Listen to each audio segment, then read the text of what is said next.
Look at that. I'm right on it today. there's always a first for everything. Good morning, y'all. It's hump day. And holy smokes, we got a lot of stuff going on in the world. But, I made my thumbnail and header, for the show. And it dawned on me that I probably did not pick the right topic to be the top, the number one thing today. And so I'm going to spend a little bit on this. I'll explain hot sauce in a minute, but it's really not the most important thing happening in the world. And I think a lot of the news people around the country are also failing today. I'm guessing they're failing. And we're going to find out because we're going to take a look to find that out. And if you have no idea what I'm talking about, that's because I haven't told you yet. But them's the breaks. Play the intro. Ladies and gentlemen, coming to you live from the Lucky Dog studio in a hidden location somewhere in the upper Midwest of the United States of America, it's a brother making his own way, but with all the wrong opinions. Welcome to the Morning Night Live with your host, yours truly, PDawg Knight.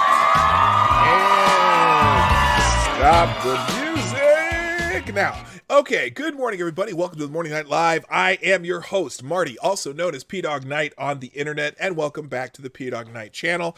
It's the 16th of September, 2020, on this lovely hump day Wednesday. And this is the 418th episode of the Morning Night Live. Just a reminder, in 2 days, we're doing another 420 show. That doesn't mean I'm going to get high or anything, but it's my 420th episode, so we're going to ask for $4.20 donation throughout the stream. That's on Friday, the 420th episode of the Morning Night Live. Also, 1 week from Friday, my friend, the Hard Bastard, will be joining me. Just another programming note, so look forward to that. Put it on your calendar. It's always a fun time when HB joins me on the show. So, about the hot sauce, okay? Joe Biden had a hot sauce moment yesterday that I just wanted to laugh about. So I made it the title of the stream, and I did a thumbnail related to that. But today is not... That is not the biggest news from yesterday. Although, if you looked in the media or if you looked on Twitter, you would think the biggest news yesterday wasn't a big deal, if you ask them. In fact, they were more worried about how many people were wearing masks in a certain part of this country. Unfreaking believable. But anyway, before I get into any of that, I gotta say good morning to everybody who's in the chat already. We got people flying in, but first in the chat today was my friend Black Hebrew Israelite. That's right. Who gets the bell for being here first? That's the tradition at the Morning Night Live. Also, good morning to Donatello Slapafellow, Richo, my friend from down under, Stabbing Joe Scarborough, keeping the knife sharp. Good morning, Gamer Valine. Get that gun ready. You might want to shoot somebody after today. Jaeger Pony, what's up? Becca Farley, Chi-Town J, Ms. Sad Song. Is that a new person? Have you been here before? Are you one of? I've had a bunch of people subscribe over the last couple of days. I think HB's been promoting this joint venture we're doing a week from Friday too. But anyway, if you're new, great. If you're not, great, even better. Welcome back, though. Also, good morning to I said Becca Fairley. McWeld Depot. That's a new one. How about that Time Magazine cover? I haven't seen the Time Magazine cover. We'll have to we'll check that out today too. Remind me if I don't. Just remind me. I got to remind. Well, we'll look it up. Also, good morning, Purple Pill Perspective. Malia Carr, nice to see you back. I've been worried about you. You haven't been around for a while. Another one of my friends from down under. Good morning, Zombie Teddy. John Smith, make sure to say hi to Elizabeth Warren for me. And let's see, I got Cynical Lindsay. What's up, my friend? Grillin' Pirate Pete. Gunfox61. What's up, Gunny?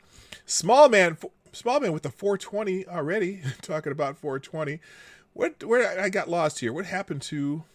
There you are, Small Man. Hello, good morning. Also, Zan Wild. What's happening? To Katie that skates here. John Sislowski. Lucian Sarkar is back again. Nice to see you back. Who else we got? Anyone else? I'm sure. And Citron, what's happening? Man, a lot of names that I don't see as often as I'd like to, but I'm sure glad that you dropped by. Train derailment in Kansas, huh? No injuries, whole derailment caught on YouTube live stream. Holy shit, that's probably pretty fast. Oh, Moon-Based Radio, what's happened? I see you there. I almost missed you. All right, and Cracked is here, and also the gayest person on YouTube. Yes, those are two people. Also, is in the house. Okay, so, and as people come in, I'll try to say hi to everybody. It's getting harder and harder to do that. The show is growing, and I really like to see it. After 400 some episodes, the show's got to grow. So we just got to see how it goes. You just lurked. Well, no, I know you're here. You don't get a chance to jump in the chat that often. I know a lot of people watch at work or listen while they're driving, and that's fine. I listen to a lot of YouTube stuff while I'm driving around too, and I do listen to stuff at work. So, I'm just glad you're here. Good morning, Mr. Dax. Nice to see you back. All right. So the title of the stream today is in reference to Joe Biden having a hot sauce moment. You know what I mean? A hot sauce moment. And if you don't know what I mean, yesterday, Joe Biden came out at some event, apparently for Hispanic people. And I don't know, I don't know what who thought this idea up. The video is a little bit out of focus. I don't know if it's my screen or if it's just that it's in a smaller size than me. But here's Joe Biden coming out at an event for Hispanic people. Oh, the one who tubes. Hello, how you doing? Nice to see you. Also lurking. Well, I am glad you're here. Joe Biden decided to come out and do this. First of all, he looks like a fetal. I just have one thing to say. Hang on here. All right. Oh, so. There you go. So cringy. And look at the smile on his face. He has a smile on his face like he did something significant here. Oh my! Hello, Amy in Connecticut. What's up? The smile on his face is like, oh, this is great. I love this. And he's talking about these. Oh, wait. Listen to what he says though. Listen to what he says in a second here. I'm gonna hit play again. I tell you what, if I had the talent of any one of these people, I'd be. These people, Joe? What's that supposed to mean? If I had the talent of any one of these people. What's that supposed to mean, Joe? What do you mean by these people? I'm conjuring up some Tropic Thunder there. What do you mean? What do you mean by these people? Hello, Terai Deos. How you doing? I'd be elected president by acclamation. Oh, would you? I don't think so. By acclamation? What the hell does that mean? Joe Biden. Oh my God. Somebody gave him the idea that he had to pander. And that is some pandering bullshit if you ask me. So anyway, that's Joe. So I call it Joe Biden's hot sauce moment because remember when Hillary Clinton was on the that morning show with Charlemagne the God. And what is something you always carry in your purse? Hot sauce. Oh, hot sauce, really? You carry hot sauce? Yes, Charlemagne. I always carry me some hot sauce. And I try to put it on my eggs, and I put it on my chicken, and I put it on my waffles with my chicken and waffles, and I love me some hot sauce. Fuck off, Hillary Clinton. Anyway, so that's a Joe Biden, what do I call it? His hot sauce moment. Joe Biden's hot sauce moment. Oh, Zombie Teddy, what's happened? I see you there. So, now, the other thing about going on yesterday is there were some gaffes. And, well, although I'm beginning to wonder, I truly am beginning to wonder if this was a gaffe or foreshadowing. So, y'all saw this thing. Let me find this thing with Kamala Harris. Because Kamala Harris... Let's see, here we go. Harris administration. So, the other day, was it yesterday or 2 days ago, when Kamala Harris said something about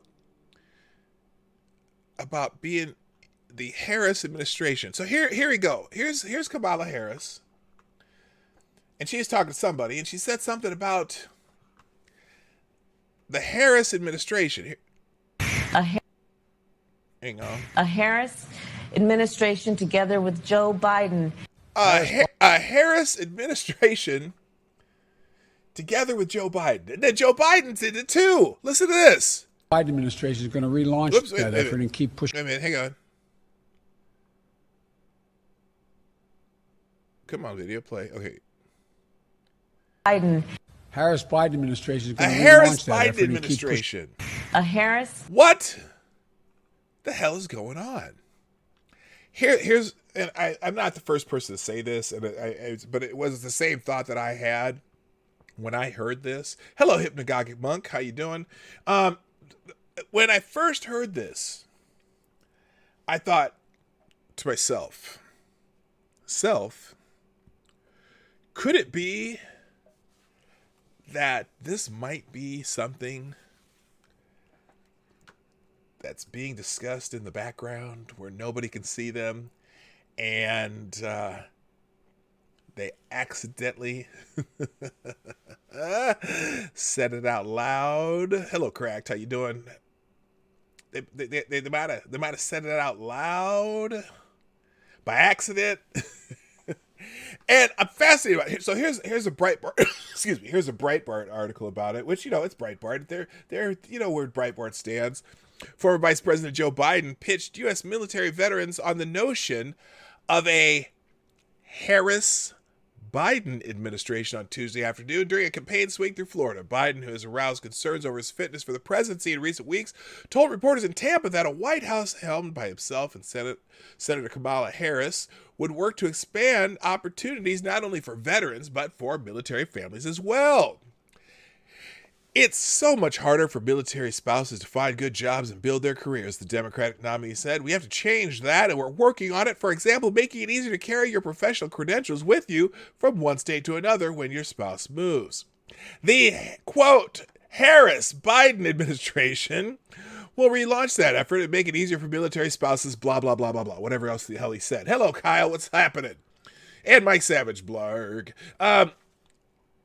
It's funny because, okay, they go on to say it's unclear if Biden misspoke or was having technical issues, as his campaign has occasionally resorted to using teleprompters for public events. Such language has led some, most notably on the right, to suggest the Biden campaign is deliberately pitching Harris as the dominant player on the Democratic ticket, which they well could, except there's a problem with that. Nobody voted for Kamala Harris. Excuse me, I said her name wrong. Kamala wouldn't want to be racist, if that's even possible. I don't know if that is. Here's the thing. You could be racist if you're... Wait, what's what? They say you can't be racist if you're... A person of color can't be racist, or a black person can't be racist. However, unless you have right-leaning. So I'm conflicted if someone could call me racist or not for saying her name wrong, or just because I grew up watching Kamala the Ugandan giant wrestle in the AWA and the WWE. Notice I said E. Oh, no, I said E. WWF. There was no WWE when I was watching wrestling. But he started out kind of in the AWA. That was a great character anyway. Well, actually, now you probably couldn't get away with having that character. But anyway, I'm used to saying Kamala. Spelled the same way, pronounced slightly differently. But it's Kamala, like a comma. La, comma, la. Okay, I'm done with that. Anyway, I just find it fascinating that they both made that same mistake within a span of a couple days. And then I'm driving around my neighborhood the other day, and as the political sides begin to proliferate every open space around people's houses. I ran across a sign, and I got to show you this sign. Well, it's actually two signs right next to each other. And I'm going to show you the picture. And I am completely and utterly confused by this picture. This is a yard sign that went up in someone's yard. Let's see, get it on the screen here. We got your Minnesotans for Biden Harris. And we've got our Kamala Harris and also Joe Biden. Now, I have no idea where they got this sign. It is a professionally made sign. And somebody in the Democratic Party or on the campaign or somebody, I don't know, anybody thought this sign was a good idea. So there's been this theory going around, and many of you have heard it, that everyone knows Joe Biden may not even make it through his first term. Clearly he has some issues that they don't want to talk about. Nobody wants to talk about the issues, and you can get in trouble for even talking about them. But they're clearly there. I keep hearing the damn, well, now we've heard it a couple times in the last couple days, the Harris administration. The plan, there's a plan there somewhere. Good morning, Chadwick Dupree, what's up? There's a plan there somewhere. I don't know what it is, but it's definitely there. I'm curious if I'm going to see more of those signs around Kamala as the top of the ticket. And I just have this just sneaky suspicion there's a plan there. They know Joe ain't going to last that long. And he might step down. He might do a whole lot of things. Who knows? Anyway. All right.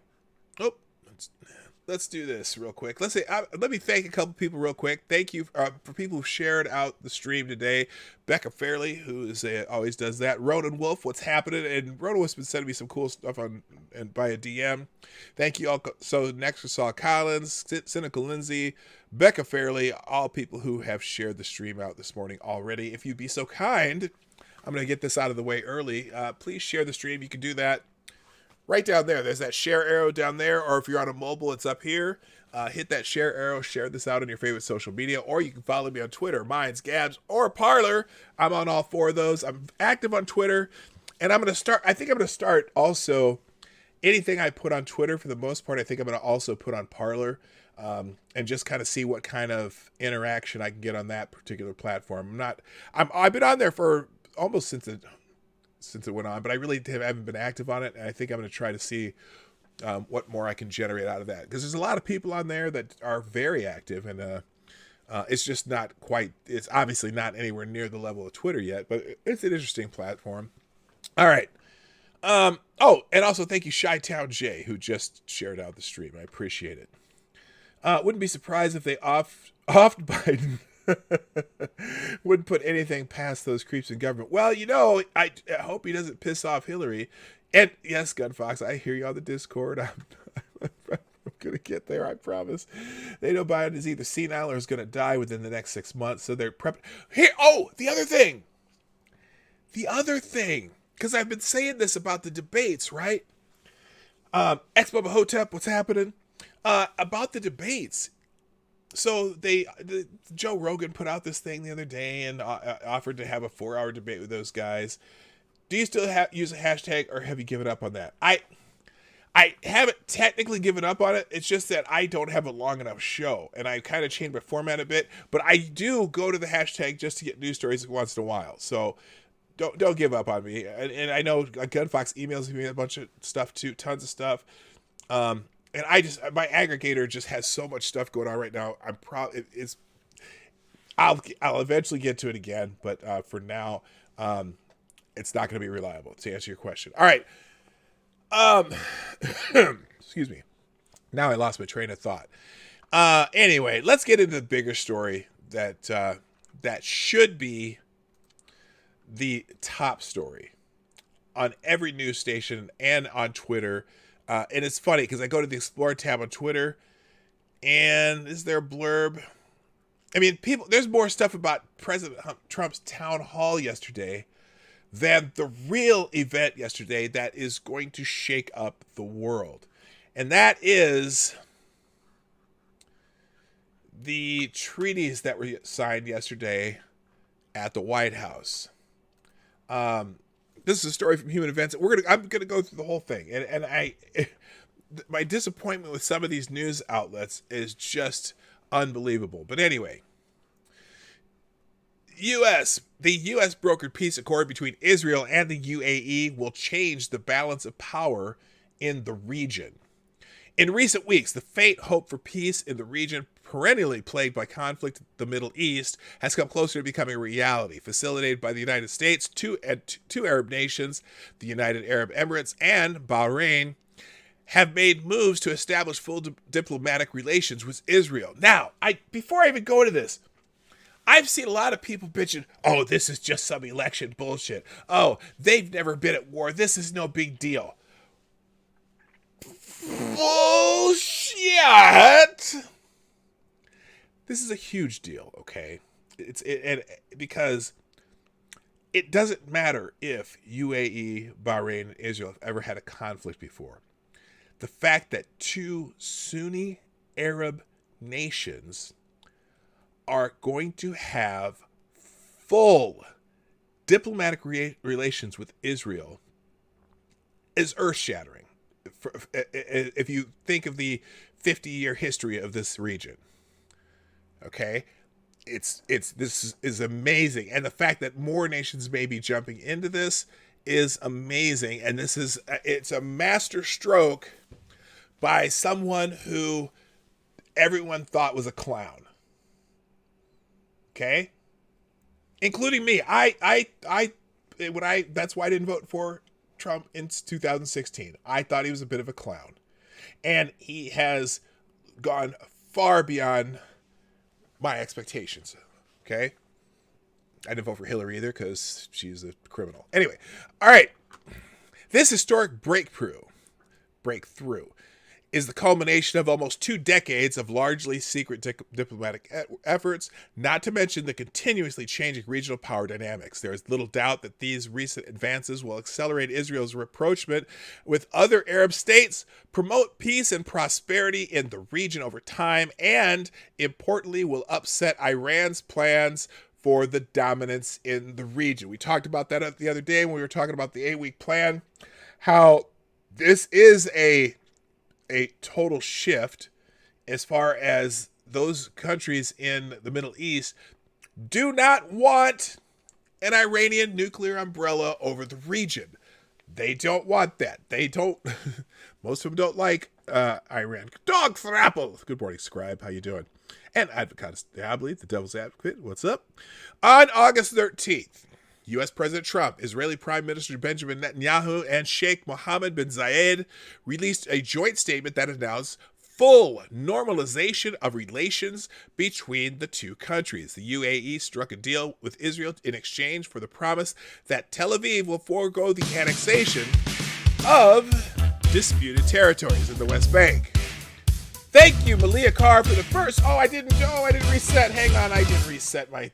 You are the first super chat of the day, and so far you are the superstar donor of the day, Malia Carr. Thank you, and I'm going to put it right back up there. There you go. Now you are the new top donor of the day also. Thank you, Malia Carr. Who says on the Streamlabs chat, says, been difficult with the routine and time difference, but always you and love your work. Well, thank you, my dear. I appreciate that. If you can watch Scribe's already in the movies. Malia, I am so happy to see you, and I know that the time difference has got to be challenged, so I get it. So Everyone's busy. Out of curiosity, Malia, just put this in the chat. I have a question. Where are you in Australia? You're not in the lockdown prison part of Australia, are you? Just answer that, Richo. I have same question. Because I know the one your one state or province or whatever the hell you call them down there. I can't remember which one. That's they're like locked down crazy. They're arresting people and shit, and the police are just going batty, beating people in the street because they're supposed to be locked down. I hope you're not there. Midnight in Exile. Also, good morning to you. All right, back to this story. The UAE. Okay, we did that already. As Edamar locked down prison in Melbourne. Oh, that's too bad. That's too bad.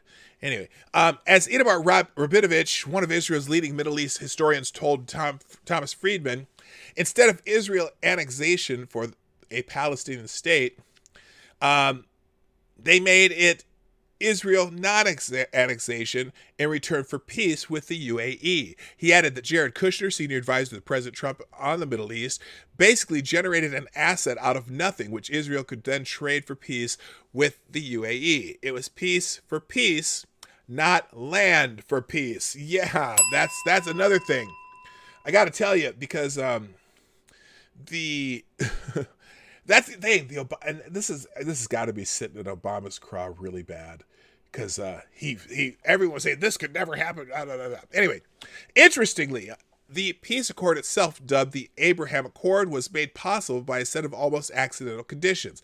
If the Trump administration had not given Israel the green light to annex West Bank territories per the Trump peace plan, Mohammed bin Zayed would not have offered Tel Aviv full normalization of diplomatic relations in exchange for the halt in annexation plans that would have ultimately eliminated any chances of regional rapprochement.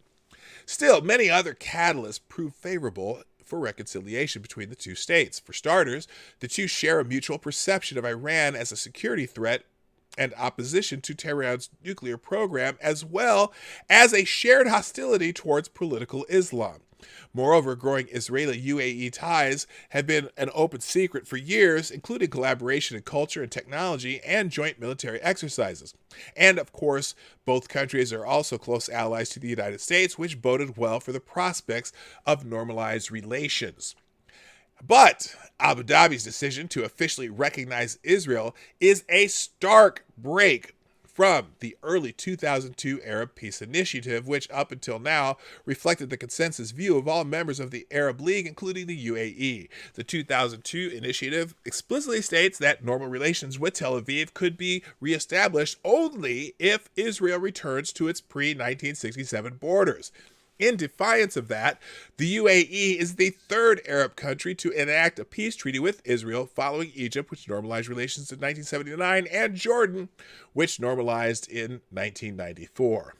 Both UAE and Israel are expected to benefit substantially from the enhanced commercial and security ties this accord makes possible. For example, Israel and the UAE have already started direct air flights using Saudi Arabia airspace, which is also amazing. The Emirati company Apex National Investment and Israel's Terra Group launched its partnership on COVID-19 research, and Israel is considering selling more military equipment to the UAE. The joint declaration also states that officials from Israel and UAE will meet in the coming weeks to sign bilateral agreements and enhance cooperation in the economic, cultural, and technological sectors. On September 1st, for example, a joint Israeli-American delegation and the UAE agreed to create a joint committee to establish cooperation on various fronts, from financial services and joint investments in combating terror financing and money laundering. This and there's a whole lot more here, and it's really a long article, so I'm not going to go through the whole thing. But this is amazing, and the fact that now they got Bahrain on board. I'll put the whole article in the chat. It's very interesting. You can go ahead and read that. It's a big damn deal. Now, just a little funny side note. Oh, there's two more. Oh, thank you. Let's see.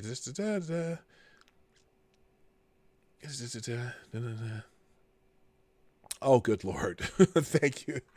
All right. Thank you. Here, let me just do this real quick. Here's a little funny side note about this. There are some people who I would say we're not. Hang on, we're just a little more than skeptical about this, and particularly when the United States moved their embassy to Jerusalem, and how this would cause major problems in the Middle East. Here's a quick montage from the Washington Free Beacon. President Trump's big decision to recognize Jerusalem as the capital of Israel, and one that Palestinians and others say could destroy hopes of Middle East peace once and for all. The president's unilateral action will get people killed. Oh, Steve Schmidt! Isn't that, was that John McCain's top advisor, Steve Schmidt? Sorry. How hot will it get, and how destabilizing will it be? What he has done is thrown a diplomatic bomb into the Middle East peace process. Oh, that's... They're not whoa. Did she say bomb? A diplomatic bomb? That's kind of... I don't know if that's a good choice of words. Destabilizing will it be? What he has done is thrown a diplomatic bomb into the Middle East peace process. Okay. They're not interested in history. They don't know history. That would then embarrass all the Sunni Arab regimes. Wait, that's Thomas Friedman. To do something enormously complicating, by the way, Israel's relations with them. Now, by the way, Thomas Friedman, the New York Times guy or whatever, he is, surprisingly enough, he is actually praised this action, which is shocking because he's still Thomas Friedman. But I like seeing Steve Schmidt here, good old what's his name, John McCain's. Stop any hope of Middle East progress in the peace talks. This kind of policy, unilateral decision, will basically wreck the Middle East. I have no idea what she just said because I was just looking at her. She's a fine individual. Look at her. Okay, I'm sorry. That's me being a creeper. The peace talk. This kind of policy, unilateral decision, will basically wreck the Middle East. Despite warnings except your teeth are fake. From Turkey's President Erdogan, the kings of Jordan and Saudi Arabia, and all of America's NATO allies, that this could kill hopes for Middle East peace. You'd have an explosion. Oh, Lurch! An absolute explosion. What's up, Lurch? Lurch? Lurch is... That work he had done on his eyes and nose, it's kind of disturbing. Oh, and here we go. And here's the signing. Yes, all three countries are together. Yes, we will likely, and like I said, there's probably a few more countries that are going to join in on that party. Now, and speaking of which, here's the Daily Caller version of this. Trump expects 8 or 9 more Arab countries to join Israel peace agreement, including Saudi Arabia. Wow, P, toxic patriarchal masculinity, sexualizing women and not listening, scratching my damn head. Well, she was fine. Except those fake teeth kind of, like I said, the fake teeth always bother me. She had some of that fake dental work down on the bottom there. President Donald Trump expects 7, 8, or 9 additional Arab states to sign peace agreements with Israel in the near future, including Saudi Arabia, he announced Tuesday during a White House ceremony. Now, it's kind of funny that he did that because he says that during this peace ceremony, right? Do you think that was just to nudge them all just a little closer? Get a little closer. Okay, who remembers that song? That's all I'm going to sing of it. Get a little closer. Tell me what that's from if you know in the chat. Okay. Trump made the comments after formally signing peace agreements between Israel, the United Arab Emirates, and Bahrain, also known as the Abraham Accords. Trump and his other signatories hope it heralds a new dawn for peace in the Middle East. Trump also said that he spoke to the King of Saudi Arabia and expects the country to join in the agreement at the right time, according to Agence France Presse. Yes. Arid extra dry. Close, Donatello. You have it, though. You get the ding. You win. Arid. Oh, you did that. Yes, arid extra dry with arid extra dry. Okay. Oh, damn. Oh, thank you, Gunfox. Breaking news. Harrisburg, PA judge puts injunction on all mail-in ballots. We'll dig that one up too. Also, the Time magazine cover. Hang on. Well, I got to remember what the Time magazine cover. Anyway, Trump says, we're here this afternoon to change the course of history, Trump said in his remarks at the White House. In Israel's history, there have only been 2 of these agreements, and now we've achieved 2 in a single month. Trump says the administration anticipates several other Arab states to join the agreement in the near future. Leaders from Israel, the UAE, and Bahrain joined Trump in praising the accords during the White House signing ceremony. Israelis, Emiratis, and Bahrainians are ready to embrace each other, Israeli Prime Minister Benjamin Netanyahu said. We are eager to invest in the future, part of partnership, prosperity, and peace. That's a whole new thing for PPP. Netanyahu went on to say the 3 nations are already cooperating on combating the coronavirus pandemic in the region. Saudi Arabia has already made the step to open its airspace to Israeli airlines to allow easier transit between the Jewish state and the UAE. Let's see. Central to the peace agreement has been Israel's halt on the annexation of land claimed by the Palestinian people, with the UAE Foreign Minister Sheikh Abdullah bin Zayed Al Nahyan thanking Netanyahu for pausing the move during his remarks at the White House. It's funny because they weren't even doing it. Again, Trump made some statement where they would not interfere with Israel if they decide to annex more land. And so the agreement is for them to not annex more land. They have not given up anything on this. But it doesn't matter. I think these countries, along with, remember, we were talking about the GCC, which is I think it's the Gulf states something. Anyway, it's their joint military venture that they're using.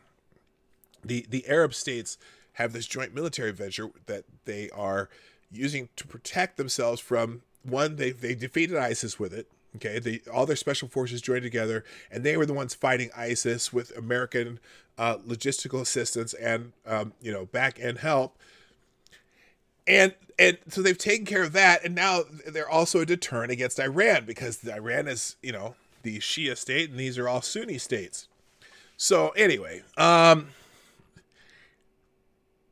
Zayed also said Sheikh Abdullah, I don't know what to call him, Sheikh Abdullah bin Zayed Al Nahyan also said this initiative would not have been possible without the efforts of His Excellency President Donald Trump and his team, who worked hard and sincerely for us to get here. He said, according to a translator.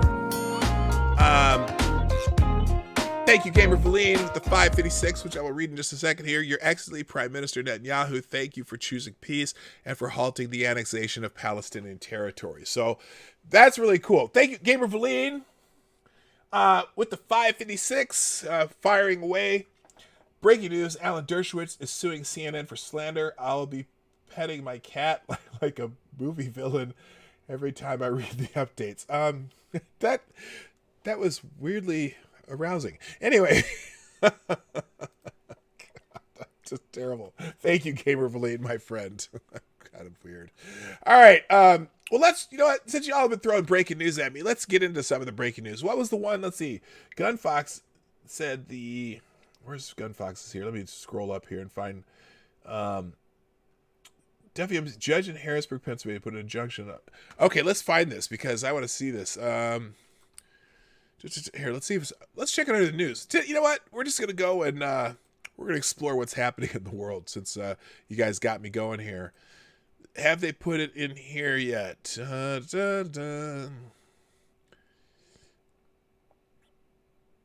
it's not even on here. Let's go here. We'll just do a little, let's go a little duck, go. Wait, before I do that, I do have this one other article that I want to go to read because I think this is important, and then we'll get into some just some random news that everyone's throwing at me like Nolan Ryan. Good morning, Duncan. What's up? What's happening? God Emperor of Duncan is in the house. All right, And this is funny. The coffee boy makes peace in the Middle East. Trump's negotiators buck the wisdom that led to decades of bipartisan failure. Avi Berkowitz's elevation to a top negotiating position on President Donald Trump's Middle East peace team was met with near universal derision by so-called experts and the mainstream press. Martin Indyk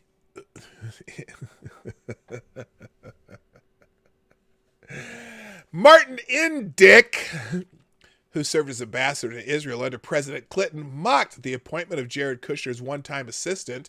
The Brookings Institution's Nathan Sachs, gosh, we got Martin Indyk and Nathan Sack declared that then 29-year-old Berkowitz, young and inexperienced. The media were less diplomatic. Politico derided Berkowitz as Kushner's mini-me. Vanity Fair dubbed him a coffee boy. Well, joke's on you, bitch. And in fact, why ain't that working? Oh, my favorite one. Gotcha, bitch. There we go. Anyway. On Tuesday, Trump oversaw the signing of the Kushner and Berkowitz orchestrated Abraham Accords that officially normalized relations between Israel and the United Arab Emirates, as well as an agreement between Israel and Bahrain. The first such deals over 4 decades. Pretty good for a coffee boy. Hello, Sapphire Dragon. What's happening? Criticisms of Berkowitz and Kushner were never about their age or experience, given that they came from the same crowd that celebrated the ascendance of the 30-something failed novelist Ben Rhodes to the highest reaches of power in the previous administration. Ben Rhodes, that little fucker is beside himself. He does not know how to deal with this at all. It's hilarious. Anyway, rather, the criticisms were about the unwillingness of the two men, publicly Jewish and proudly Zionist, to kowtow to the same tired experts who have made their careers pushing the same conventional wisdom that produced nothing but a stalemate. The success of the youthful Berkowitz on a project where the so-called experts have met little success is all the more proof of the intellectual bankruptcy of the experts President Donald Trump has so often dismissed, in this case, rightly so.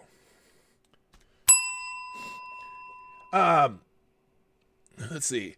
The fundamental mistake of the peace process and of the codders, I hate that word, of experts who have made that process into a lifetime appointments into a revolving door of government, think tank, and academic jobs is the idea that the solution to the Arab-Israeli conflict is peace between the Israeli and Palestinians. But such a peace remains as far out of reach as it ever was. In the meantime, the Trump administration has secured a great victory in the ongoing quest for peace between Israel and its neighbors, the lack of which was and remains a true threat to global security and the true threat to American interests in the region. The deal has been cheered from Jerusalem to Abu Dhabi to Washington, D.C. Even Joe Biden tried to take credit for it. That was fucking sad. That was really sad. Anyway, the only sour grapes are coming from Representative Rashida Tlaib, or we call her Rashida Taliban, and others who make their bread agitating for perpetual struggle over the West Bank, and from failed negotiators like Rhodes. The New York Times, in its coverage of the historic accord, solicited only one expert quote for the story from professional kvetcher Jeremy Ben-Ami of the Soros-funded J Street. Now, there are signs that Oman and Sudan, fearful of Iranian bellicosity, may follow UAE and Bahrain. Iran's bellicosity could even lead to rapprochement between Israel and Saudi Arabia. Chalk up the howls that we will undoubtedly hear if that comes to pass as further evidence of the intellectual bankruptcy of the mainstream, now painfully exposed by the man they derided as an upstart and a coffee boy. Yes. Fuck Ben Rhodes. Anyway, what do we got going on here? Nebraska's trending on Twitter, something I didn't think I'd see. It's for football, but it's Nebraska, so conflicted. I grew up in Nebraska. I am a Nebraska football fan, and it's been bad. But hey, Nebraska is getting their wish as the only big. I wonder if they're trending because that the Big Ten decided they are now going to play football again. Is that why they're trending? Let's see. Let's go into there. Let's go to that place. It's where they do trending shit. I haven't done Twitter trends in a while. I'm not going to get. Big Ten is trending because they've decided to play football again. Here's what happened. They see all these other leagues playing football, and they realize how reliant they are on football money. Football money in the Big Ten pretty much pays for, well, basketball money too, but more so football money in the Big Ten pretty much pays for everything else and then some. So when you say, oh, this is going to be the only league that's not playing, you look like idiots. Big Ten reverses course and will bring football back in late October. The conference said daily testing, enhanced cardiac screening, and data on infection rates will allow it to play safely even as a pandemic issues persist on campus. Okay, now, this is a side note on this whole thing. Now, this is that's the Wall Street Journal article. You know, I was watching my friend the Ranting Monkey, or listening to my friend the Ranting Monkey this morning, and he came across this stat that in the entire United States, there's some big article about 120 people under the age of 24 have died from coronavirus. That didn't work. What the hell's going on? Okay, you're going to hear a loud noise anytime soon.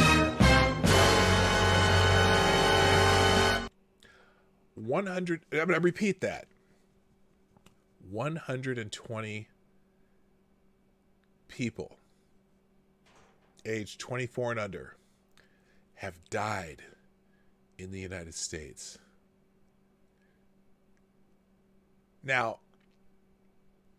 the article is one of these things, you know, how they're trying to scare people not to go back to school, right? And we shouldn't have these kids in school. There's 120 people have died between, by the way, between March and July.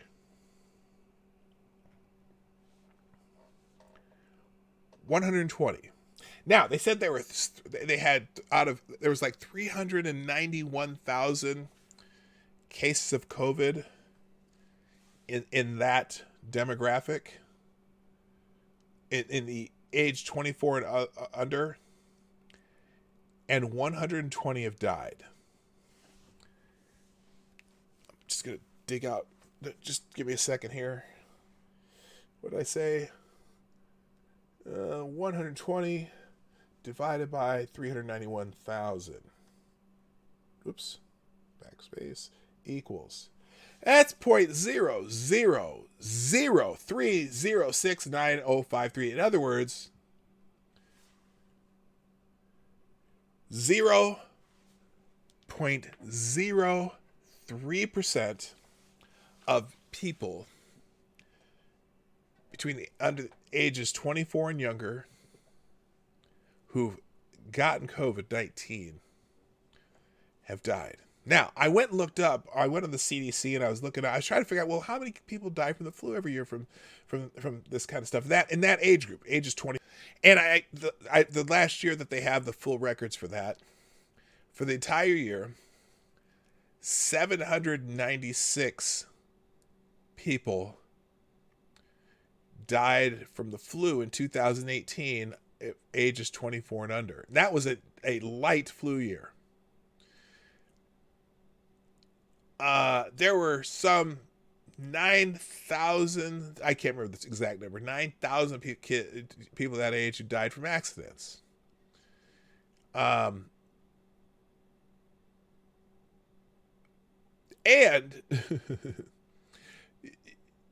so anyway, I think you get my point here. This is this hysteria about whether or not kids getting this. More kids probably died in bathtubs during that same time. Certainly, we know of at least 61 kids over the last 4 months or 3 months during this COVID time. Since George Floyd was killed, since George Floyd was killed, we know of at least 61 children under the age of 12 who've been murdered. And I guarantee you the age is 24 and younger, that's probably 5 times that much. And yet, and remember, college kids, what are the ages of college kids? Generally, especially college athletes? Ages, generally, in theory, 22 and under, sometimes 23 and under. If they redshirted, 24 and under. 391,000 cases, 120 people under the age of 24. Just those, that's the demographic for that demographic.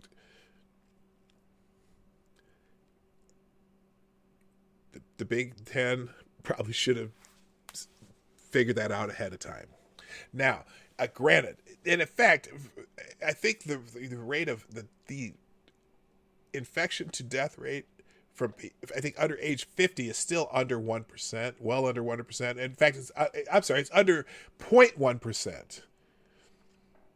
It's not that the disease is not dangerous, but it's dangerous for people. Oh yeah, and here's the other thing about those 120 kids. I think it was 71% had at least one other comorbidity. 45% of them had more than two or more. It's clearly it's a disease, obviously, that people who are elderly, who have respiratory issues, who are obese, are the most likely to have more complications and or die from this disease.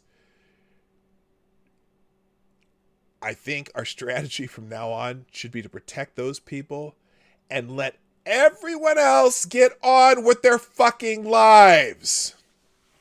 Okay, there's my swear for today. What's up, Richard Cranium? How you doing? Hello, Ethos the EHOT. Ethos the EHOT. I've never seen that. Who says, since 2004-2005, flu-related deaths in the children reported to the CDC during regular flu season have ranged from 37 to 187 deaths. And that was, and those are just regular flu seasons. That doesn't even include like years where we've had, major strains that they're scared about. Like H1N1, you know how that was supposed to be the apocalypse and it turned out not to be nearly as bad, right? Do you know 60 million Americans got that? And the first vaccine, they completely fucked up. They did not, we never shut down the country for that. Now, granted, more people have died from this. And they've been elderly, people with comorbidities. We should have taken steps to protect them. Of course, in 5 states, when they put people in nursing homes who had COVID around people, the ones who are hardest to protect from this, of course we had more deaths. So that's why the Justice Department is investigating some of these states that did that, Mr. Cuomo. And they're still praising Andrew Cuomo. In fact, there was something today. It was on the Twitter. What is it on here? Twitter today. Pissed me off to no end. Not trending. It was under news. Something about new. Oh no, here I got it. This is one that I responded to because I thought this was, or somebody else responded to, and I couldn't even believe that I saw this bullshit. Or did I bookmark it? Here it is. Okay, so hang on a second. Let me find. So the Washington Post, who's, right now, there are two news outlets in particular whose only function is to write things in a way so it is to trash the president. Now, I'm fine with that they want to do that, but in theory, they're supposed to be just news organizations. The New York Times, the Washington Post puts out an article. New York's lockdown. Let me see if I can get this into an archive before. Hang on a second. Try to get. All right, I'm going to try to archive that. The article says, New York City's lockdown reduced the spread of coronavirus by 70%. Study finds. Here, let me put this on the screen real quick. New York City's lockdown reduced spread of coronavirus by 70%. Now remember, New York City and New York State had the highest death rate in the country and perhaps the world. The highest, not just the highest number of deaths. New Jersey had the highest death rate. New York City was number 2 in the highest death rate in the country. Their lockdown reduced the spread of coronavirus by 70%. Well, does anyone remember this story? These stories? Come on. Oh! Here, I'm going to full screen this. Cuomo says it's shocking most new coronavirus hospitalizations are people who've been staying at home. And who's getting hospitalized? Nursing home, 18%. Jails, prison, less than 1%. Homeless, less than 2%. People at home during the what? What did they say in that? What was that stupid ass article saying? New York City's lockdown reduced the spread of coronavirus by 70%. You gotta be kidding me. People indoors spreading it to others in their household are close confined in heavy doses. That is causing the hospitalizations. People acquire it elsewhere but bring it into their home, and the secondary infection of other household members is much more serious. Sleeping next to someone with a minor infection that their body is fighting it off with too much trouble because their immune system has a big head start on the exponential viral duplication over their body. The partner gets heavily seeded with a very high initial exposure. Whatever. I don't care. I just think it's like, come on. You people are ridiculous. It's embarrassing. What was the other one here that I had? Oh, I had a bunch. Let me go into my bookmarks because I had a couple others funny things in here. Oh, wait, we did that. Let's see. Oh, the Despacito. Holy shit.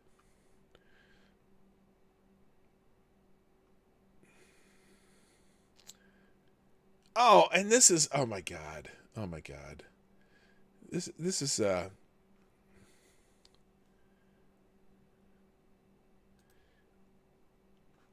derangement sits, this, TDS is real, by the way. TDS is real, as opposed to Israel. All right, hang on. Oh, well, let's look at some of the articles that we're doing. First of all, what was the one we were doing? Pennsylvania,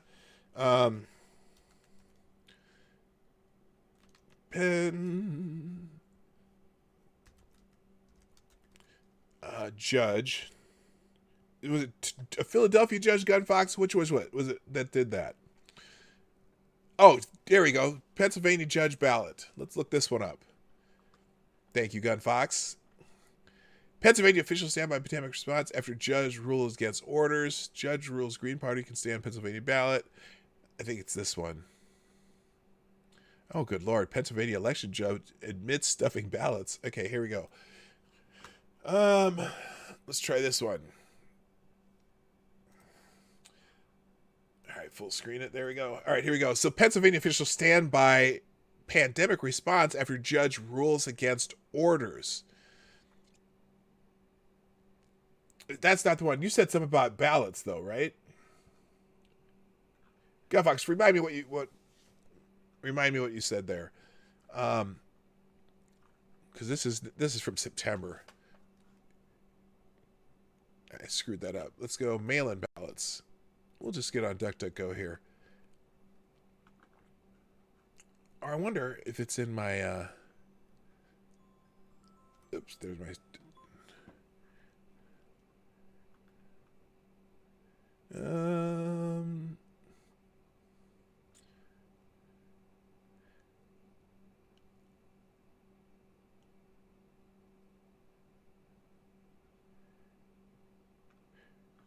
Okay, so judge...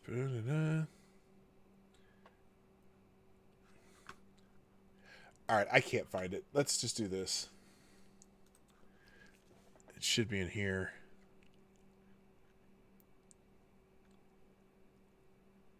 Oh, judge opens criminal investigation into John Bolton's book? Holy shit.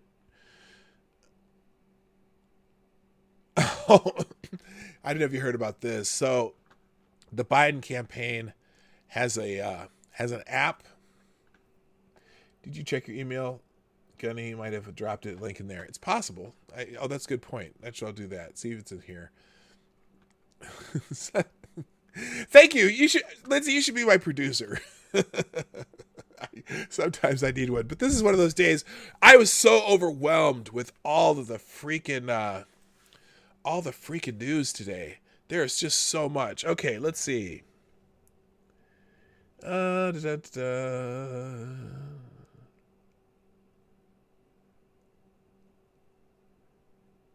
it's not in today's.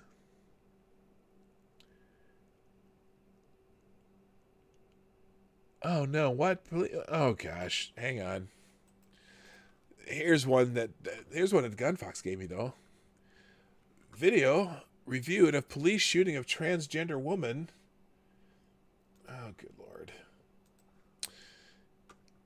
In Reading, Pennsylvania, police officers encountered a tense scene near 8th and Franklin Streets in Reading early Sunday morning. The Berks County detectives said the RPD officers came in contact with a woman who had a gun.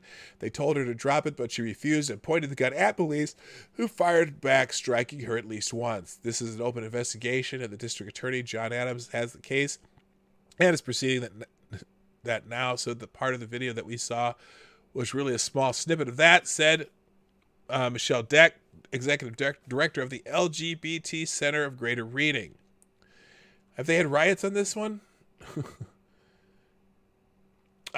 Initially, there was concern that officers did not have their body cameras, which the Reading Department recently received to help with the investigation, but District Attorney John Adams told 69 News...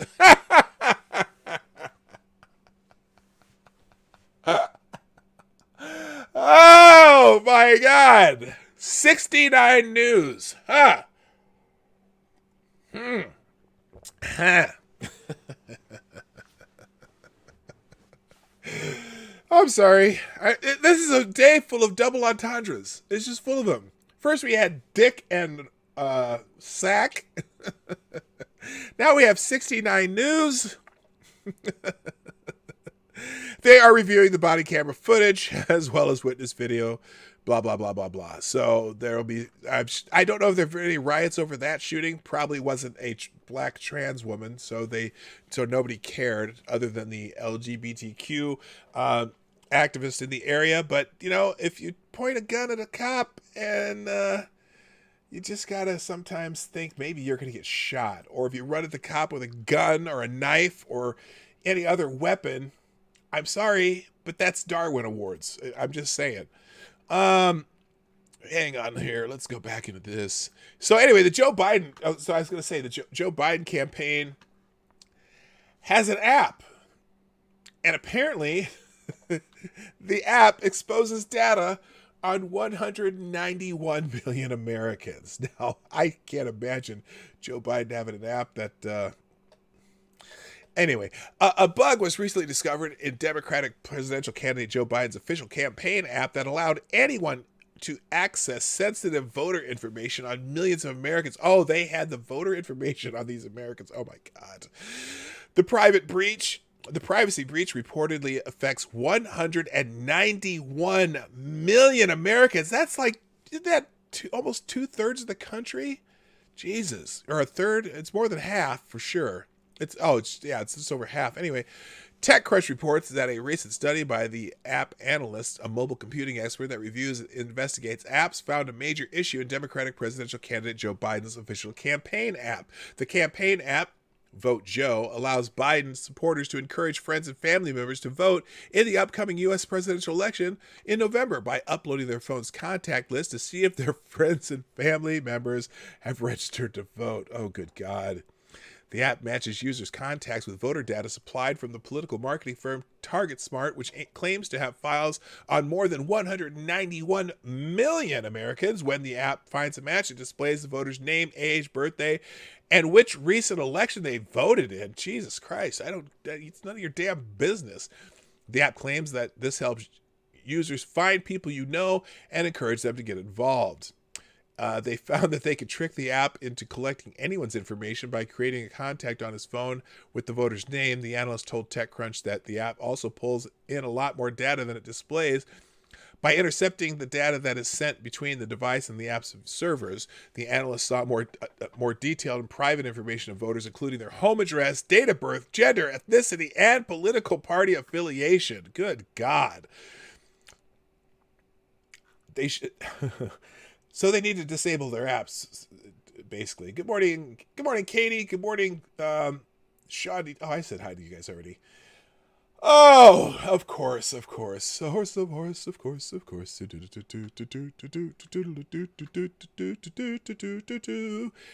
Anyway, yeah, you know what? It's okay. Here's a question of the day.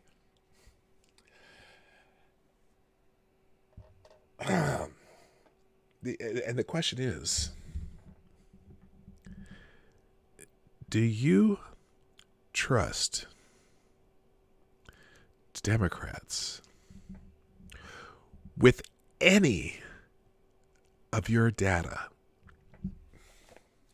They seem to have an issue with data things, like Hillary Clinton and the classified information on her servers has nothing to do with her emails. But her emails. No.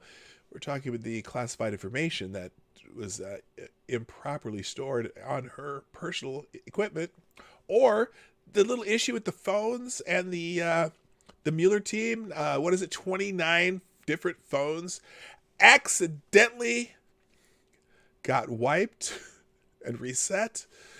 Just a coincidence. They all had the same problem. Good Lord. Ercole Di Stefano, what's up? I know the son and the father. Oh, I trust them to mishandle it. Yeah, that's true. That's the truth. All right, what else we got? I got all kinds of stuff.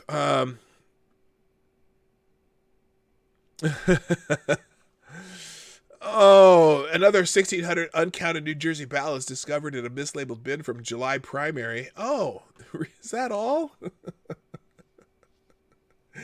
Yes, mailing in your votes is the best way, the most secure and safe way to do it, and it can have there'll be no issues whatsoever. And you just mail them in, and then it should be perfect. Over 1,600 uncounted New Jersey ballots discovered in a mislabeled bin from January in New Jersey, Sussex. Dick Sack, 69 News, and now Sussex County were discovered in a mislabeled bin last week and subsequently added to the final tally of the date July 7th. Isn't it too late to be added to the primary tally? By this point, you just say, fuck it, they're gone, you're not going to use them. Last week, officials discovered 1,666 ballots in a mislabeled bin, which remains in what the New Jersey Herald described as a secure area at the board office. Well, it's so secure, they didn't get them back. Officials promptly alerted the state's attorney general's office, and the ballots, which did not alter the outcome of the elections, were included in the previous results. Well, at least it didn't alter the results of the election. Wouldn't they be in a quandary if they did? See, that's what's going to happen. So, what was that? Whatever that project was called, where they said that on election day, Trump's going to look like he won, and then all the mail-in ballots will come in. Now, in some states, the mail-in ballots have to be there by election day. So in order to have your mail-in ballot counted, they have like a week buffer where you have to mail it, by a week before. And if it's not received, they don't count it, period. What happens if all of a sudden they find a shit ton of ballots in some trunk of some car like they did with the Al Franken race when Al Franken beat Tim Pawlenty in Minnesota? That is how we got a Senator Al Franken. Tim Pawlenty won the race, and then they discovered that there were a bunch of ballots in a car. And some judge said, oh, yes, we should be able to count those ballots. And those ballots changed the results of an election. Huh. And they're predicting that for the presidential election because of the use of mail-in ballots. Now, the one thing that has happened, though, is there are a whole lot, I don't know why this is the screen still, there's a whole lot of news coverage because everyone's talking about the mail-in thing, and now, fortunately, the news media may have bit themselves in the foot because, that most of the media supports this idea of using mail-in ballots so that they can cheat, right? I know, I just said, good morning, Enemy 38. So they can cheat, right?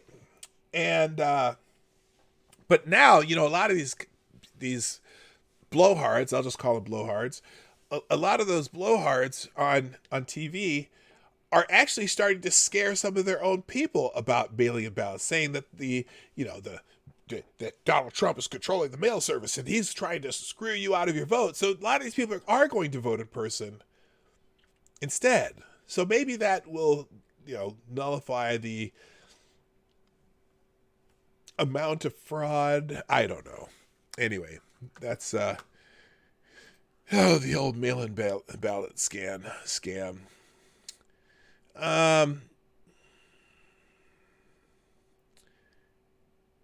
Rush Limbaugh has noted that not only is Biden working short days and taking off a lot of days, he's never seen at night, which may be significant. That's interesting. What's this? Where's this from? This is by now the worst kept secret in the world that Joe Biden is having cognitive difficulties. He's tethered to a teleprompter, fed only pre-approved questions, and speaks in short increments to friendly audiences. Rumors are floating about that his dementia is quite advanced. Rush Limbaugh came up with a theory that suggests that those rumors are correct. On Sunday, Thomas Lifson reprinted a post that's been circulating on the internet. It purports to come from a former Biden staffer who quit the campaign and cannot keep quiet about Biden's mental incompetence. Briefly, it says that Biden has advanced dementia and that the medicine he takes for it causes incontinence. Although the post accurately describes Biden's behavior and his brief appearances, an anonymous author means it has dubious utility. Rush Limbaugh, however, has noted another piece of the puzzle, and this one yields to empirical evidence rather than firsthand knowledge. That is the fact that other than the long ago Democratic debates and his acceptance speech, which may have been live rather than pre-recorded, Biden is never seen at night. In that regards, he is the un-vampire. Indeed, most of Biden's appearances are early in the day. He may do this because he tires easily.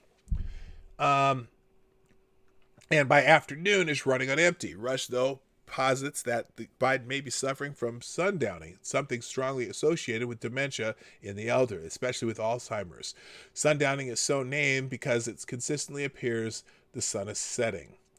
That's something that you see in dementia patients. They don't really, they're not good late into the day and into the evening. Saw that with both my aunts. That's an interesting theory there. But again, there's no expert on that. Giving that advice, that's just opinion by Mr. Limbaugh. There's also this one.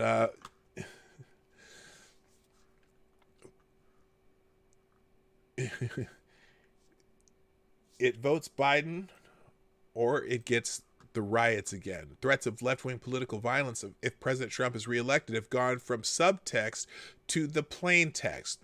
The quiet part has become, okay, this is the last one I'm going to do today, I think, on articles. The quiet part is becoming very loud. Threats of left-wing political violence if President Trump is reelected have gone from subtext to the plain text. Writing at The Atlantic, Shadi Hamid warns of mass unrest and political violence across America's cities if Trump wins. Gee, that would be new. Didn't we have that last time? Anyway, but you know, the problem is last time people weren't getting away with it. They're kind of getting away with it now, unless you live in Lancaster. They cracked down in Lancaster, Pennsylvania, by the way. The Democrats are embracing this inner movie villain if it votes for Biden or it gets the riots again, noting, or not that the rioting and related violence has stopped from the attempted assassination of cops in Los Angeles to mostly peaceful protests in New York. The mayhem continues, but it is less intense than it was earlier in the summer. Now, prominent outlets of establishment liberalism are warning that the destruction can and will be turned up if the nation votes incorrectly. Vote for Biden, or that's a nice country you have there. The political distortion is not even hidden, with The Atlantic's Hamid writing that a Trump win is the outcome most likely to undermine faith in democracy, resulting in more of the social unrest and street battles that cities including Portland, Oregon, and Seattle have seen in recent months. For this reason, strictly law and order Republicans who have responded in dismay to scenes of rioting and looting have an interest in Biden winning, according to Hamid, not in reality. Stereotypical mob lines such as "nice place you got here, shame if anything were happened to it" is subtle in comparison. Even if we accept Hamid is truly worried. Yes, what's that called? There's a name for that. Anyway, is truly worried about his predictions, and we absolve him of threatening the nation with riots if we concern trolling. That's what I was trying to think of. Hamid is concern trolling. Or if we absolve him of threatening the nation with riots if we vote the wrong way. The menace of his article is unmistakable. Whether Hamid is personally culpable in his role as messenger is irrelevant. Even in decline, The Atlantic represents establishment liberalism. If it has published predictions of mass political violence from the left, then the Democratic mainstream is willing to countenance political violence if it does not get its way. And that's the thing. All these people predicting this is like, you're almost giving a green light to this and saying, yeah, this is your, well, what's that word they like to use all the time? That word that when you can hear things that nobody else can hear. Oh, dog whistles. Is this his version of a dog whistle? If Trump wins, time to break shit, right? We're going to go full Fred Durst on this motherfucker. Anyway, I'm going to put this article, I'm not going to read this whole thing. Let's put this in the chat. If you want to read the rest of that article, there you go. Let's find out what's happening in the world right now, and then call it a day. Let's see. Nearly 2/3 of you. Oh my gosh. I saw this earlier this morning, and I'm like, what? The actual fuck. Nearly 2/3 of young Americans do not know that 6 million Jews were murdered in the Holocaust, according to a study. A new survey of Americans between the ages of 18 and 39 found that 23% of respondents said they believed the Holocaust was a myth or had been exaggerated, or they weren't sure. More than 63% of respondents did not know that 6 million Jews were murdered during the Holocaust. How in the hell could you not know this? Even if they never taught it once in school, you didn't hear this somewhere in the world that this happened? Oh my God. 63% of respondents did not know that 6 million Jews were murdered during the Holocaust. That's like a basic, I mean, granted, it's in Europe, but it's still basic history. You know that if you know anything about World War II at all, you would know this. Between 18 and 39,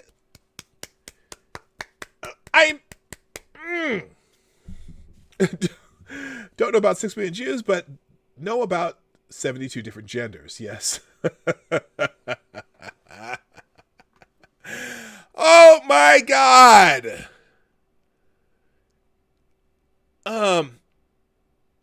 10% believed Jews caused the Holocaust. Oh, Time Magazine. That's what I want to see. Here, let's see if it's...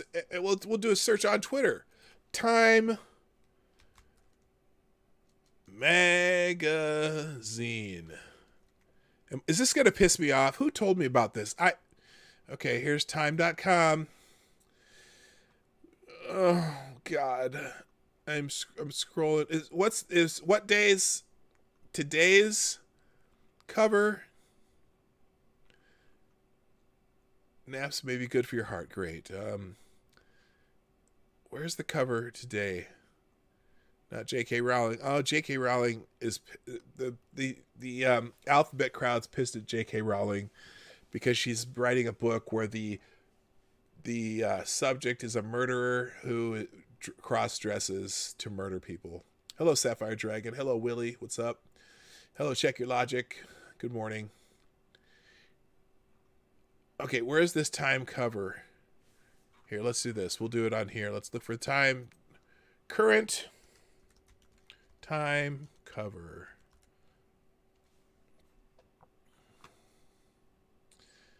Time Magazine. Latest issue. Is it right here?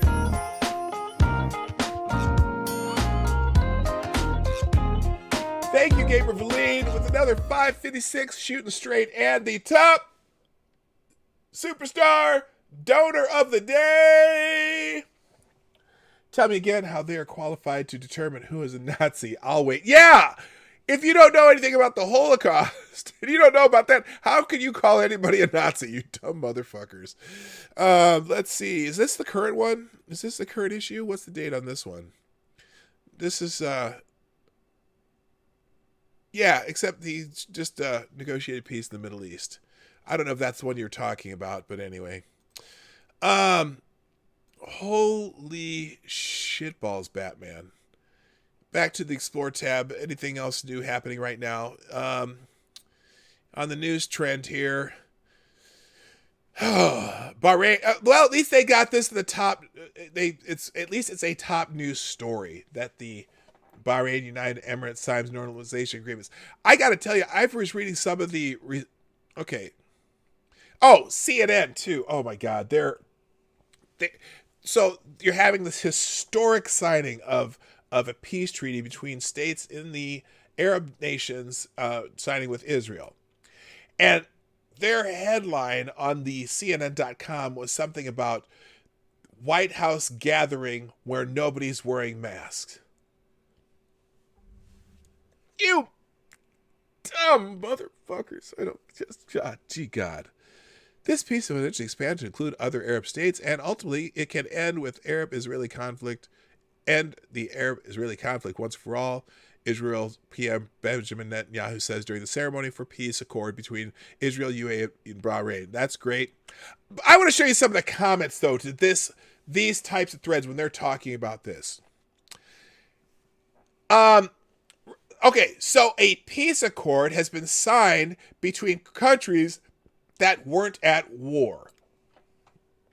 That is a moron with no other interest in the world other than his own 7 blocks that he spends most of his time in. And here, yep, Bahrain and UAE are the smallest and least militant Arab countries. It's a good first step, but it's not all that significant. Iraq and or the Saudis would be an actual accomplishment. Motherfucker, any Arab country recognizing Israel is huge. Or it's huge.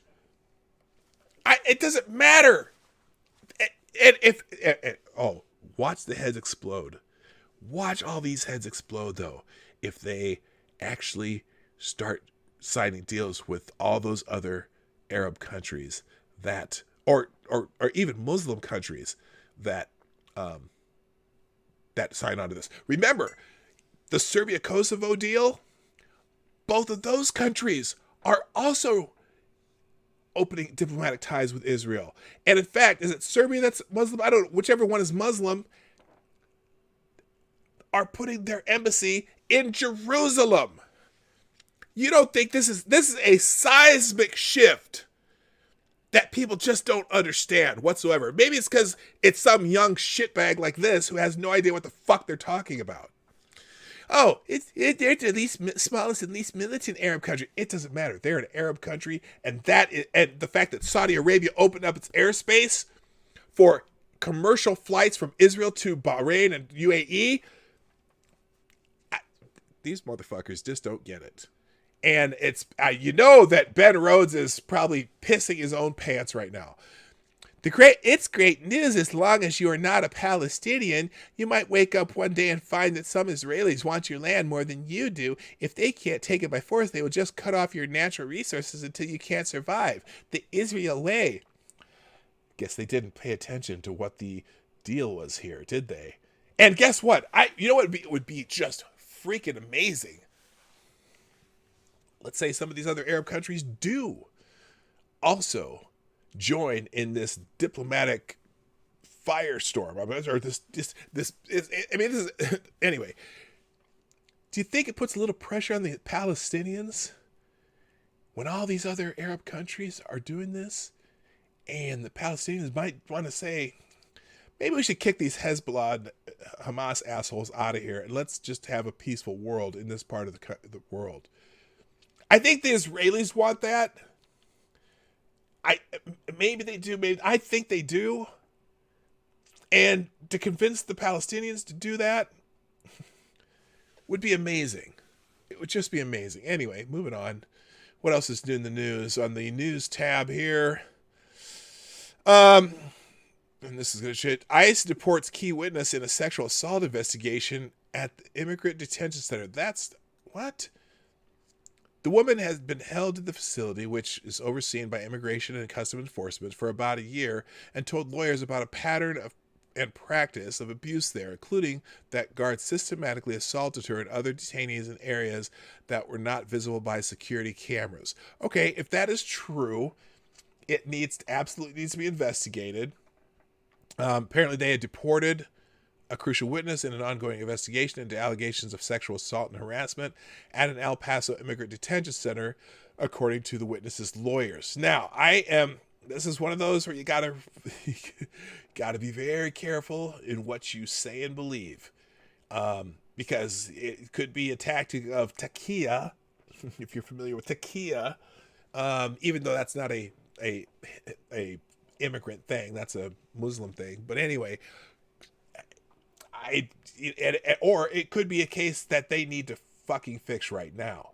I don't know enough about the case. Maybe I'll get myself more informed on it. It does not sound good on its surface. And of course, this news comes during election season. So I take anything like this with a grain of salt. What else? Nearly 2/3 of it. Okay, we got that. Herd immunity is not a recommended strategy to combat COVID-19, according to experts and the WHO. Now, this comes from Donald Trump's his town hall. Now, this is amazing.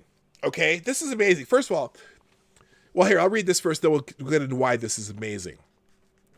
Experts, including Dr. Anthony Fauci, the World Health Organization, and others, say that herd immunity approach to contain COVID-19 would not be possible without a large number of deaths.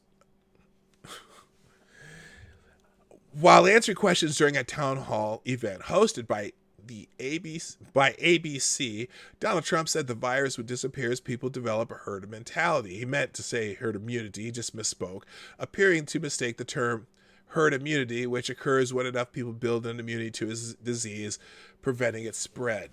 So what now? Now here's Twitter, because Twitter's going to spin this the way Twitter wants to. What you need to know. Donald Trump spoke at a town hall Tuesday where he said COVID-19 would disappear over a period of time and cited herd immunity. Yeah, you know what he meant. The World Health Organization says that herd immunity is not a solution we should be looking to.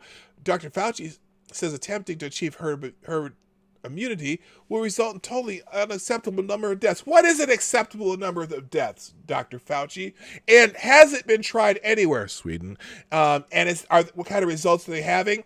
And what are the results we're starting to have now in states where they did lock down as soon and opened up earlier and not? For example, yesterday, there were a total of, I think, 8 deaths in Florida over the last week, meaning the state that they were worried about having this super surge of new cases and whatnot, seems like the death rate's dropping.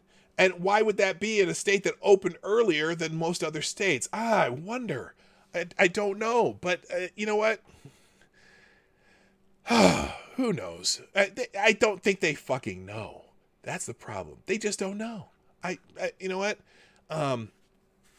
Also, Dr. Fauci said that you shouldn't wear masks a while back, and said you could go on cruise ships. Speaking of which, where's this cruise ship one? There was one about, apparently they're blaming one cruise ship for spreading this around the world.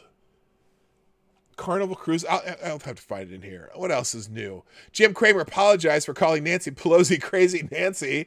He's imitating Trump. No, she's crazy. The CNBC host called House Speaker Nancy Pelosi Crazy Nancy during an interview on Tuesday before quickly adding, "I'm sorry, that was the president. I have such reverence for the office. I would never use that term." Kramer issued an apology hours later, clarifying that the comment was a tongue-in-cheek attempt to make a point that fell completely flat, and saying, "I have an incredible amount of respect for both the speaker and, of course, the office she holds." Meh. Whatever. I doubt if he'll be canceled anyway. What else? President Trump addresses... Oh, he also talked at that town hall last night. President Trump addresses police brutality in his town hall with undecided voters. The president, who was in Philadelphia to take part in a town hall with uncommitted voters, was asked about the disproportionate number of black Americans killed by police by ABC Monitor. Well, that's... disproportionate how, George? Anyway... Trump responds saying that the police have generally done a great job. However, he said some choke under pressure and make the wrong decision. Now, this is fascinating.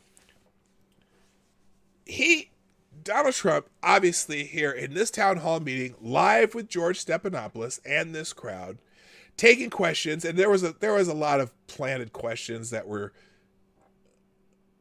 oh, what happened to Eric Holder Stefano? Tell me what happened there. Hello, Kyra Alexander. So he does this town hall live, obviously no teleprompter because he's sitting there with George Stephanopoulos. George Stephanopoulos, who used to be the the communications director for the Bill Clinton White House, and is obviously a surrogate for the Clintons. So obviously someone who's, I would say, hostile to President Trump. Taking questions from an audience that are not screened by the president, at least. I'm sure ABC chose who got to ask their questions. Has Joe Biden done anything like this? It was funny because someone... Oh, here's the tweet that got me. I'll go into my... let's see, where's profile? And I found this hilarious. So, CNN has an article on CNN.com. Here's the tweet. President Trump faced life outside his own political bubble on Tuesday, where his self-congratulation this is CNN. Supposedly a neutral journalistic venture, right? President Trump faced life outside his own political bubble on Tuesday, where his self-congratulation, buck-passing, and audacious falsehoods conspicuously failed to meet the moment when he was confronted by undecided voters. Analysis by S. Something Collinson. Okay, now, let's analyze this. President Trump, outside his own political bubble.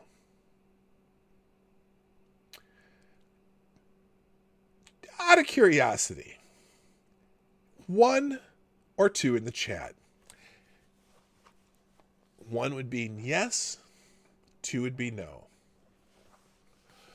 Would you consider the fact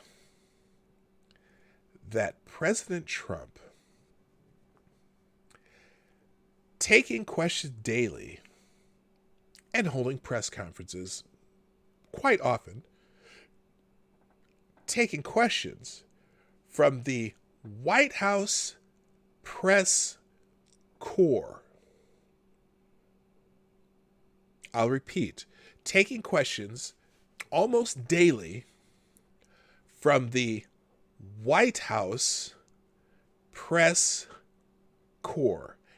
Yes or no? Would you consider that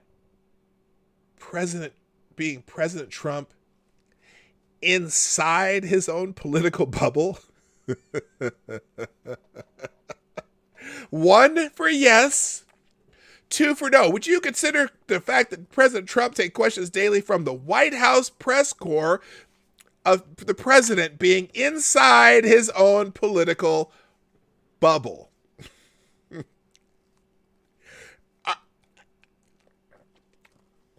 I'm gonna give you a moment to answer that question. 1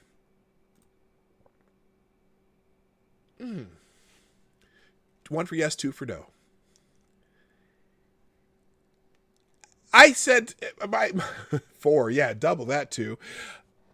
I laughed because my response to that was, oh yes, because taking questions from the media almost every day is staying in his bubble. But I also say, you know what, this is a good thing that he's obviously, just the fact that Stephanopoulos is the guy across the stage from him moderating this, obviously he's going into hostile territory here. And I'm going to go, I haven't watched the whole thing and I've only seen snippets, but the questions from this I'm hearing have been, were pretty much set up questions. I mean, I heard it was pretty bad. I'm going to go check it out later.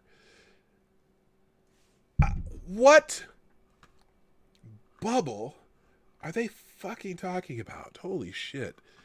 I found it hilarious. All right, let's go back. Is there anything else? Let me see if there's any breaking news. I still missed that judge thing. I'll have to figure that out a little bit later. Hurricane Sally makes landfall in Alabama, bringing life-threatening flooding. It developed from a tropical storm into a Category 2 hurricane. If you're in the Gulf Coast, just be careful. Be out there. Maya Moore, NBWA. Oh my gosh, Maya Moore, the WNBA star, marries Jonathan Irons, the wrongfully convicted man she helped free from prison. That's interesting. We already got the fact that Andrew Gillum says he's bisexual now. Gosh, they're really floating that one out there every day. Jim Cramer apologized, herd immunity. What Europe needs to do to curb its second wave, Bloomberg opinion. Oh my God, I might have to read that article later. The secret to taming the virus's resurgence lies in testing, tracing, and isolating cases. Yeah, there is a resurgence in most of Europe of COVID-19 where, it's funny. A lot of these states that did lockdowns are now having the resurgence, and usually worse than states that didn't have as stringent lockdowns. Funny how that works. Sweden still is still on a percentage basis not much different than all the other countries in Europe, and they didn't do the major lockdowns. So anyway, I got to call it a day, guys. I just looked at the time and realized that I am way behind as usual.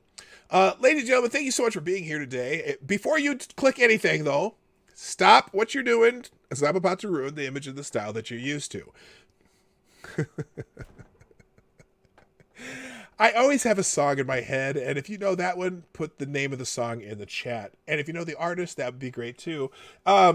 No, before you do anything else, hit the like button right now while you're thinking about it. 55 people in here, and there's only 30 likes, which is fine. If you like what I do, or if this is entertaining to you whatsoever, I would hope that you would feel like you need to hit that like button. And if you'd be so kind, I would also appreciate it if you could share the stream. You can do that by that share arrow down there, or if you're on mobile, it's up there. Share it out on social media. Also, right there, Twitter, Minds, Gab, and Parler. If you can follow me on one of those platforms, you'll get notifications there too. Yes, it's the Humpty Dance. The Humpty Dance is your chance to do the hump. Oh, do me, baby. Do the Humpty Hump. Watch me do the Humpty Hump. Okay. Yeah, I'm old school. Okay, so, and then finally, if you want to support the channel in a more financial way, you can do that. The information is down there in the description. I'm not going to go too deeply in that, but we do it through Streamlabs, Cashapp, and Venmo. Those links are in the chat down below.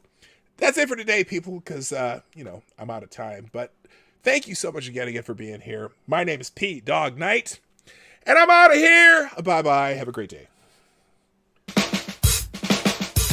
Hey, this is PDawgKnight, and thank you for watching today on the PDawgKnight channel. If you have an observation or remark you'd like to make about this video or my channel, I absolutely welcome you to write it in the comment section down below. I really look forward to hearing from you. And before you go, if you like what you saw but you're not already subscribed, please make sure you hit the subscribe button and definitely click that bell that pops up afterward so you'll be notified when I post new videos or when we go live. I broadcast my live show, The Morning Night Live, Monday through Friday at 10 a.m. Eastern, 9 o'clock Central. A special thank you to all supporters of this channel who share our videos on social media and who make donations through the Streamlabs link, which is also in the description down below. Thanks again, and until next time, I'm PDawgKnight, and I'm out of here.